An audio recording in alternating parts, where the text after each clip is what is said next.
Good morning. আজকে 25শে November 2023। খুব ভালো একটা দিন, ওয়েদার খুব সুন্দর। আর যেহেতু সুন্দর ওয়েদার, বাড়িতে থাকার তো প্রশ্নই ওঠে না। যেহেতু বাড়িতে থাকার প্রশ্ন ওঠে না, তাই আমরা আবার বেরিয়ে পড়েছি নতুন একটা গাড়ির উদ্দেশ্যে। এবার যাবো ঘাটশিলা। আজকে এখন বাজে 6:20। ওয়েল, আজকে মানে এই 3 দিনের এই ছোটো রাইডে আজকে আমাদের পার্টনার থাকবে, মানে এই 3 দিন আমাদের পার্টনার থাকবে আমার ভাই, 2 ভাই, টুকাই, রিজু, আর থাকবে ছোড়দা, বড় মামা, ছবিলে। তো ওরা বেরিয়ে পড়েছে ওখান থেকে বেশ খানিক্ষণ আগে। আমি সব বেরোচ্ছি। আমাদের দিক থেকে স্ট্রেট হাইওয়ে, দ্বিতীয় হুগলি সেতু বা বিদ্যাসাগর সেতু থেকে বাঁদিকে নিয়ে সোজা কোলাঘাটের দিকে চলে গেলে ওখান থেকে বাহারাগোড়া থেকে ডান দিকে ঢুকে যেতে হবে। ফুল গেলেই পড়ে যাবে ঘাটশিলা। তো যেহেতু আমার স্ট্রেট হাইওয়ের মধ্যে দিয়েই যাবো, তাই আস্তে আস্তে গেলেও হবে।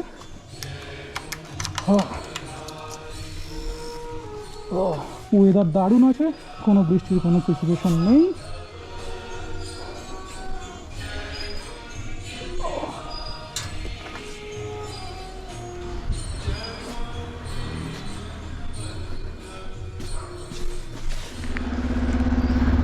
বাইক হয়ে গেছে রেডি, টাইম লেগে বেরোনো।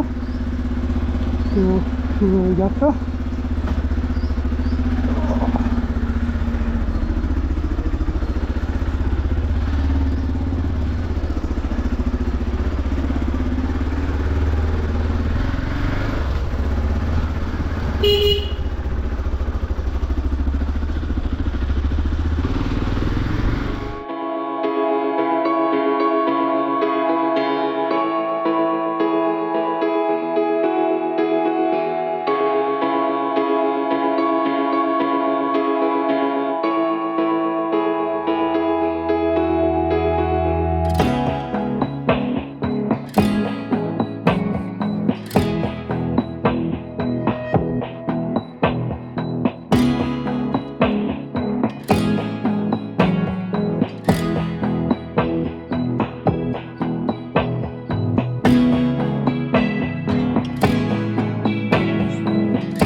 এনএইচসি ধরে ফেলেছি, কিন্তু যে সময় এনএইচসিতে হয়েছি এটা খুবই বিজি টাইম একটা। চারিদিকে বাজার পড়বে রাস্তায় অনেক কটা, তো সেইগুলোকে কাটিয়ে কাটিয়ে আস্তে আস্তে যেতে হবে।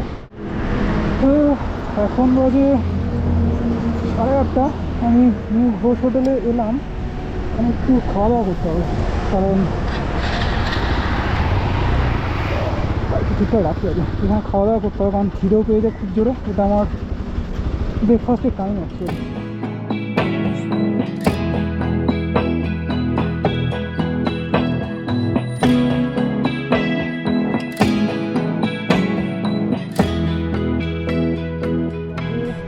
নটা বাজতে যায়, 15টা বাজে, ওই যে 8:50। এখান থেকে পাহাড়গোড়া যাবো। পাহাড়গোড়া এখান থেকে 131 কিলোমিটার দেখাচ্ছে।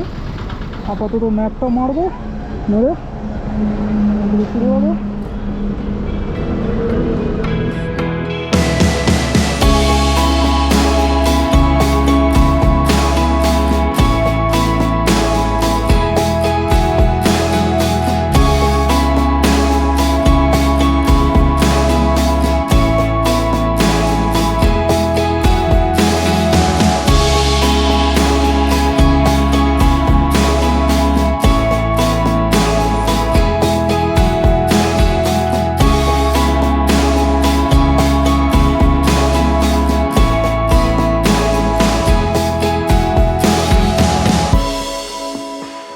রাস্তা খুবই ভালো হওয়ায় আর কোথাও ব্রেকের জন্য না দাঁড়ানোর ফলে সময়ের অনেক আগেই পৌঁছে গেলাম ঘাটশিলাতে।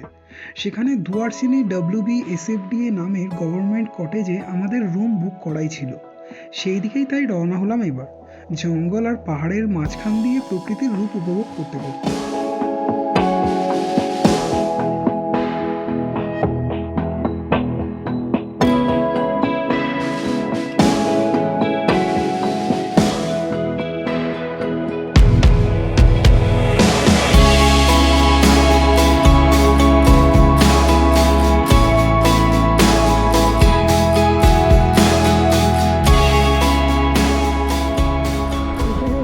কটেজের এখানে অসম্ভব সুন্দর জায়গা, অসম্ভব সুন্দর রাস্তা।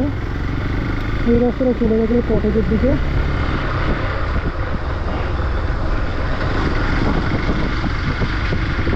হাইওয়ে থেকে ফার্স্টে শহর থেকে ঘুরে দেন হাইওয়ে, এই যে ইকো ট্যুরিজম, হাইওয়ে থেকে ঘুরে প্রকৃতির এই মাঝখানে চলে আসে। এদিকে কত সুন্দর,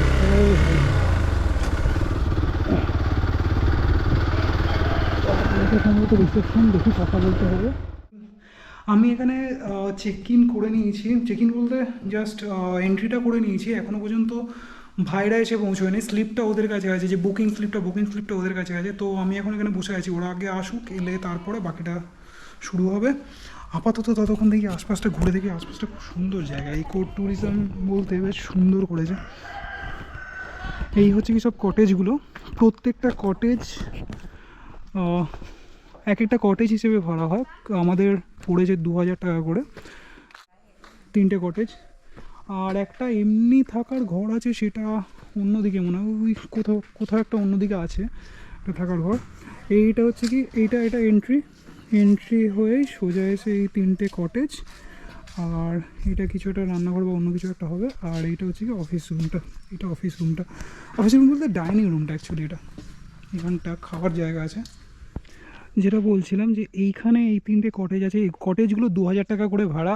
আর ওই দিকে আছে এইটা যে দেখা যাচ্ছে, এইটা হচ্ছে কি একটা ডরমেটরি রুম, 4টে আর 6টা কোনো একটা বেড আছে। পার বেড মেবি 500 টাকা করে, ঠিক মনে পড়ছে না, আমরা দেখেছিলাম কিন্তু ওটাতে আর থাকিনি, আমরা এই কটেজগুলোই ভাড়া করেছি। আর পুরো জায়গাটার চারপাশে সুন্দর জঙ্গল, খুবই সুন্দর এনভায়রনমেন্ট। মানে আস্তে আস্তে দেখতে হবে, থেকে দেখি যে কীরকম। এখান থেকে আর কোথাও মুভ করবো না, আমরা থাকবো এখান থেকেই আমরা ঘুরবো। ফার্স্টে আজকে যাওয়ার কথা আছে ঘাটশিলার সিটিতে বেশ কয়েকটা স্পট আছে, যেমন ঘাটশিলার সানসেট পয়েন্ট একটা, বিভূতিভূষণের বাড়ি গৌরীকুঞ্জ একটা, আর আরেকটা রঙ্কিনী দেবীর মন্দির, খুব ফেমাস এগুলো। তো আজকে এই 3টে ঘুরবো, ঘুরে টুরে আজকের জন্য। প্রথমে শহর থেকে বেরিয়ে ওই শহরের কোলাহল, যদিও সকালে কোলাহল ছিল না, কিন্তু ওই কোলাহল থেকে বেরিয়ে পরে হাইওয়ের ওই তেল কালি আর গাড়ির আওয়াজ ক্রস করার পরে যখন এই লাস্ট রোডটাতে যখন ঢুকলাম, চারিদিকে শুধু জঙ্গল আর জঙ্গল, মাঝখান দিয়ে শুধু একটা রাস্তা, মানে মনটা এমনি শান্ত হয়ে গেল। যা টায়ার্ডনেস ছিল, যা কষ্ট ছিল, সব যেন দেখেই উবে গেল, সব যেন আবার ঠিক হয়ে গেল।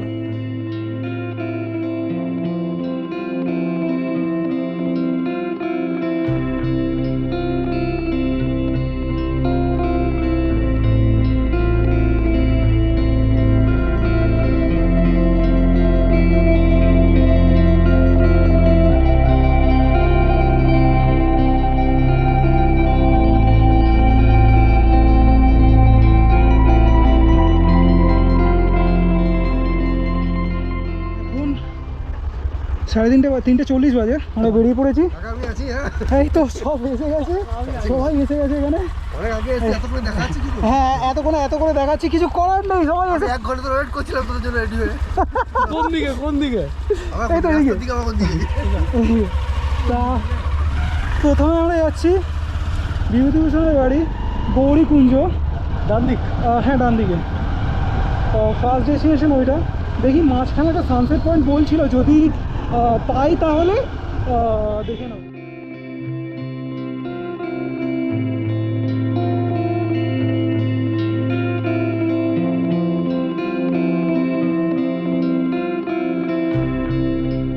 সানসেট পয়েন্ট নাকি আছে ওই কটেজের ওখান থেকে একজন স্টাফ বললেন, তা দেখি সেইখানেই যাচ্ছি আমরা। বললেন যে ঘাটশিলা সানসেট পয়েন্ট থেকে নাকি ভালো, রাস্তা তো এরকম 800 মিটার নাকি ঢুকে যেতে হবে।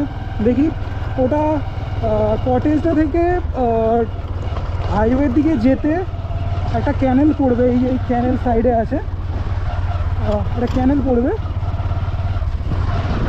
এই ক্যানেলের সাইড থেকে রাস্তা ঢুকে গেছে একদম পাশ থেকে, সেই ক্যানেলের পাশ বরাবর চলে যাবে 800 মিটার। দেখি কীরকম হয়।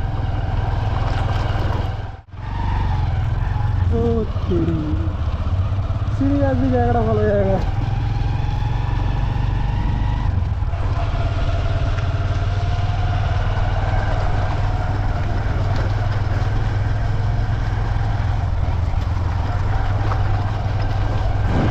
জায়গাটা সত্যি খুব সুন্দর জায়গা, খুব ভালো লাগছে জায়গাটা এসে।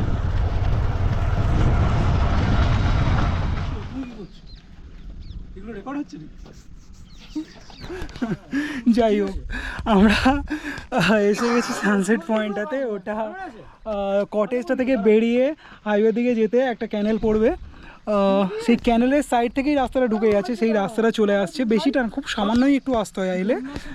সুন্দর ভিউ আছে এইখানে, খুব সুন্দর যেটা এখানে সবাই এসে এই তুই বলেছিল এখানে এসে কী করবে এসে ডিপি তোলা শুরু করে দিয়েছে।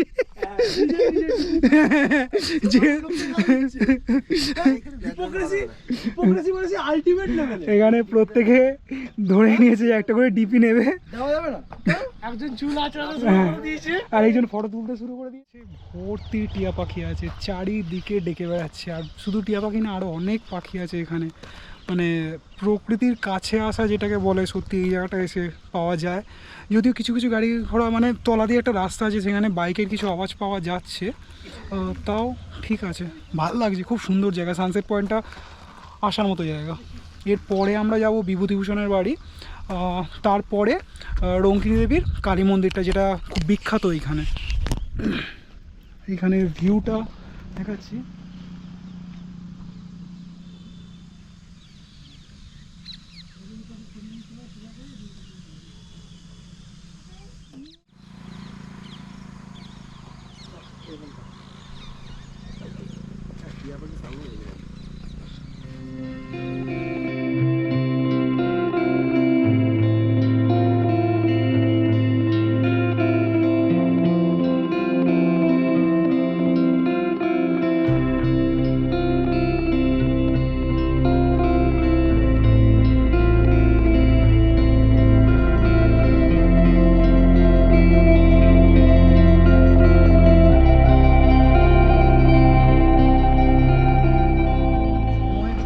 করে সোজা চলে এসেছি বিভূতিভূষণ বন্দ্যোপাধ্যায়ের বাড়িতে, গৌরীকুঞ্জ।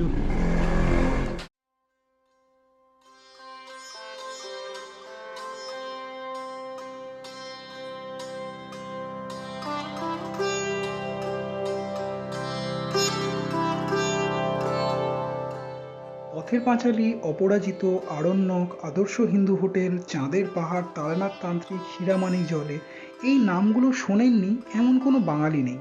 এগুলো শুধু গল্প আর উপন্যাস নয়, এগুলো এক একটা আলাদা ইউনিভার্স। আর এই মহান সৃষ্টির লেখক বিভূতিভূষণ বন্দ্যোপাধ্যায়ের ভিটে গৌরীকুঞ্জে আমরা এসে হাজির হয়েছি। বলা দরকার, এই গৌরীকুঞ্জ নামটি তিনি তার স্ত্রীর নামানুসারে রেখেছিলেন। 1894 সালে নদিয়ার মুরাটিপুকুর গ্রামে জন্মগ্রহণ করেন বিভূতিভূষণ বন্দ্যোপাধ্যায়, আর 1950 সালে তিনি পরলোক গমন করেন এই ভিটেতেই। বর্তমানে এখানে অপুর পাঠশালা নামের একটি ছোট্ট পাঠশালা চলে, আর ওই পাঠশালার শিক্ষকরাই দেখাশোনা করেন এই জায়গাটির।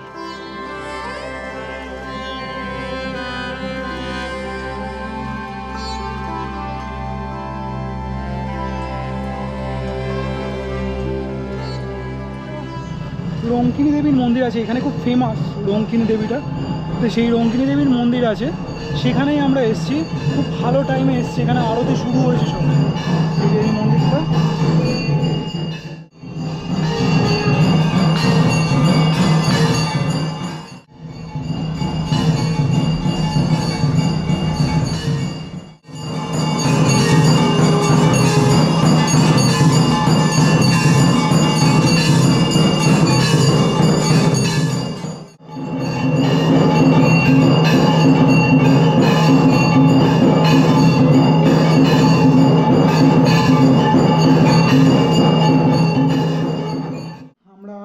সবে রিসর্টে ঢুকলাম, আর ওই রঙ্কিনী দেবীর মন্দিরটাই আমরা লাস্ট দেখেছি, তারপরে আর কোথাও যাইনি। রাস্তায় অন্ধকার ছিল বলে আর ভিডিও কিছু তুললাম না। তা এখন এসে পৌঁছেছি, এবার একটু ফ্রেশ হবো, কারণ তখন এসে আর তাড়াহুড়োতে ফ্রেশ হওয়া হয়নি। এইবার ফ্রেশ হবো, ফ্রেশ হয়ে বসে একটু এবার আড্ডা মারবো, রাতের খাওয়া খাবো, আর যা ঠান্ডা আছে আস্তে ঘুমিয়ে পড়বো। তাই আবার কালকে সকালে দেখা হবে, আর বাকির ভ্লগটা কালকে সকালে করবো।